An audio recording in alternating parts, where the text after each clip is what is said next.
నమస్తే ఫ్రెండ్స్, నా పేరు మిల్కీజేద గాంధీ. ప్రపంచంలో అత్యంత కష్టమైన గేమ్స్ లో ఒకటి చైనాకు చెందిన గో అనే గేమ్. మన బాడీలో 7 ఆక్టేలియన్ లేదా 7x 10⁻27 ఆటమ్స్ ఉంటాయి. కానీ ఈ గేమ్ లో విశ్వంలో ఎన్ని ఆటమ్స్ ఉంటాయో అన్ని మూవ్స్ ఈ గేమ్ లో ఉంటాయి. ప్రపంచ ఛాంపియన్ అయిన లీ శాడల్ ఈ గేమ్ లో 19 సార్లు వరల్డ్ ఛాంపియన్. ఆల్ఫాగో అనే ఏఐ రోబో ఈ గేమ్ లో లీ శాడల్ ని చాలా ఈజీగా ఓడించింది. ఈ ఏఐ తో ఆడినప్పుడు దాని ఇంటెలిజెన్స్ తో పోటీ పడలేక మరో 10 to 8 minutes గేమ్ క్లోజ్ అవడానికి టైం ఉండగా మధ్యలో లేచి వెళ్ళిపోయాడు. మరియు 2048 అనే నెంబర్ పజిల్ గేమ్ లో అప్పటి వరకు ఉన్న హ్యూమన్ రికార్డ్స్ అన్నింటినీ ఈ ఏఐ బ్రేక్ చేసింది. రాను రాను ఏఐ రోబోలు మనుషుల అన్ని నేర్చుకోగలుగుతున్నాయి. వాటికి టెక్నాలజీ పేరుతో అవన్నీ మనమే నేర్పిస్తున్నాం. మన టెక్నాలజీలో ఎన్నో రెట్ల స్పీడ్ తో డెవలప్ అవుతున్నాయి. ఈ డెవలప్మెంట్ ఇలానే కొనసాగితే మరో 30-40 సంవత్సరాల్లో ఈ ఏఐలు మనిషి యొక్క ఇంటెలిజెన్స్ ను కూడా మించిపోతాయని అంచనా. దీనికి గల ప్రూఫ్ మోర్స్ లా. ఇంటెల్ సంస్థ ఫౌండర్ అయిన గోర్డన్ మూర్ ప్రతిపాదించిన మోర్స్ లా ప్రకారం ప్రతి 18 నెలలకు ఒకసారి మన కంప్యూటర్స్ యొక్క ప్రాసెసింగ్ స్పీడ్ ఇంక్రీజ్ అవుతుంది. దీనికి ఎగ్జాంపుల్ 1969 లో మనం చంద్రుని పైకి పంపించిన అపోలో 2 స్పేస్ క్రాఫ్ట్. ఈ స్పేస్ క్రాఫ్ట్ ని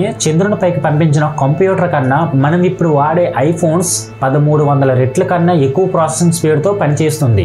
ఏఐ రోబోట్స్ తో మనుషులకు నిజంగానే ఒక పెద్ద ప్రమాదం పొంచి ఉందని ఎలాన్ మస్క్ ఒక ఇంటర్వ్యూలో మాట్లాడుతూ, ఏఐ అనేది ఒక న్యూక్లియర్ వెపన్స్ కంటే చాలా డేంజర్ అని, మరియు ఈ ఏఐ డివైజెస్ చాలా స్పీడ్ గా డిసిజన్ తీసేసుకుంటాయి అని చెప్పాడు. మనుషుల neurons 1000 operations per second speed తో ఇన్ఫర్మేషన్ ప్రాసెస్ చేస్తాయి. అదే ఏఐ డివైసెస్ అయితే 1 మిలియన్ ఆపరేషన్స్ ని పర్ సెకండ్ స్పీడ్ తో ఇన్ఫర్మేషన్ ని ప్రాసెస్ చేయగలుగుతాయి. సో మనం ప్రీవియస్ గా చెప్పుకున్నట్లుగా లైక్ ఫర్ ఎగ్జాంపుల్ 2017 లో గూగుల్ యొక్క డీప్ మైండ్ ఆల్ఫాగో అనే ఒక AI robot world best champion అయిన లీ శాడల్ ని క్షణాల్లో ఓడించింది. ఈ రోబో ఇది ఎలా చేయగలిగిందంటే ఈ బోర్డు గేమ్ చెస్ అనే క్లెవర్ డెసిషన్ మేకింగ్ మీద బేస్ అయి ఉంటుంది. అందువల్లే ఆల్ఫాగో అనే ఏఐ రోబో వేరు పెర్మిటేషన్స్ కాంబినేషన్స్ యూజ్ చేసి అపోనెంట్ నెక్స్ట్ ఏ స్టెప్ తీసుకుంటాడో దానికి ఎలాంటి మూవ్ తీసుకోవాలో ముందుగానే ప్రెడిక్ట్ చేసేస్తుంది. అయితే మనం ఫ్యూచర్ లో అడ్వాన్స్డ్ ఏఐ రోబోస్ ని తయారు చేస్తాం. అప్పుడు ఏఐ రోబోస్ మన కంట్రోల్ లో నుండి చేజారిపోయింది అని అనుకుందాం. అప్పుడు మనం దానిని ఏ విధంగా అయినా ఆపగలమా?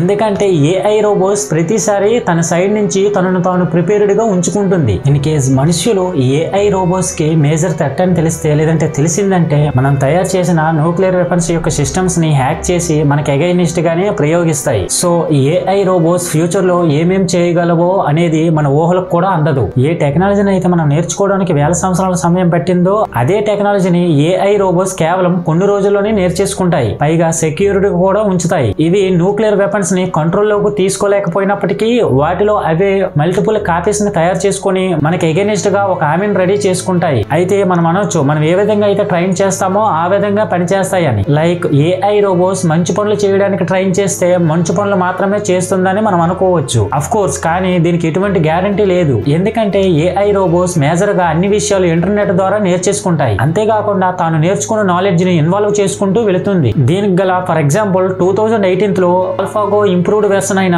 ఆల్ఫా 0 ని తయారు చేయడం జరిగింది. ఇది ఎంత స్మార్ట్ అంటే ఏదైనా ఇండోర్ గేమ్ లో ఎవరినైనా 100% ఎఫిషియెంట్ తో చాలా ఈజీగా ఓడించగలుగుతుంది. మరియు ఇక్కడ ఆశ్చర్య కలిగించిన విషయం ఏంటంటే దీన్ని తయారు చేసిన తర్వాత దీనికి చెస్ గేమ్ ని నేర్పించలేదు. అయినా కూడా ఏఐ రోబో అలాంటి ఇంటెలిజెంట్ గేమ్ ని కేవలం కొన్ని గంటల్లోనే ఇంటర్నెట్ ద్వారా నేర్చేసుకుని మాస్టర్ గా చేసేసుకుంది. ఈ రోజుల్లో మనం ఇంటర్నెట్ ద్వారా ఏమేమి నేర్చుకోగలమా అని అంటే ఇంజనీరింగ్ బేసిక్స్ నుంచి ఎవల్యూషన్, హిస్టరీ, కాస్మాలజీ, బాంబు తయారు చేయడం లాంటి రెసిపీ వరకు కూడా దొరుకుతుంది. అంటే ఇంత పెద్ద ఇంటర్నెట్ ని ఏఐ రోబో చేతిలో పెడితే ఏమేం చేయగలదో మన ఊహలకు కూడా అందదు. పెడితే కాదు, ఆల్రెడీ పెట్టేశారు. సో అలా మనుషులపై యుద్ధానికి కూడా ప్రకటించవచ్చు. అసలు ఏఐ రోబోస్ అసలు ఎందుకు ఈ విధంగా చేస్తాయి అని మనం ఆలోచించవచ్చు. ఫర్ ఎగ్జాంపుల్ మీరు ఒక స్మార్ట్ అనుకుందాం. అది ఎంత అంటే ఐఐఎం ఫస్ట్ ర్యాంక్ లో పాస్ అయ్యి పోస్ట్ గ్రాడ్యుయేషన్ తో వచ్చారు అనుకుందాం. ఆ తర్వాత మీరు ఎలాంటి మనిషి దగ్గర పని చేయాల్సి వచ్చిందంటే ఆ వ్యక్తి ప్రతి విషయంలో మీకన్నా తక్కువే. సో అలాంటి కేసెస్ లో మీరు అతను ఆర్డర్స్ ఫాలో చేస్తారా? సో ఆబ్వియస్లీ చేయరు కదా. ఇన్ కేస్ స్టార్టింగ్ లో ఫాలో అయినప్పటికీ ఈవెన్చువల్ గా సమయం గడుస్తున్న కొద్దీ మీకే అనిపిస్తుంది అదేంటంటే మీ బాస్ చేయరికి మీరే పెర్ఫెక్ట్ అని. ఇన్ కేస్ మీరు మీ బాస్ కంటే స్మార్ట్ అయితే మీరు కూడా బాస్ అవ్వాలని ఉంటుంది. In the same way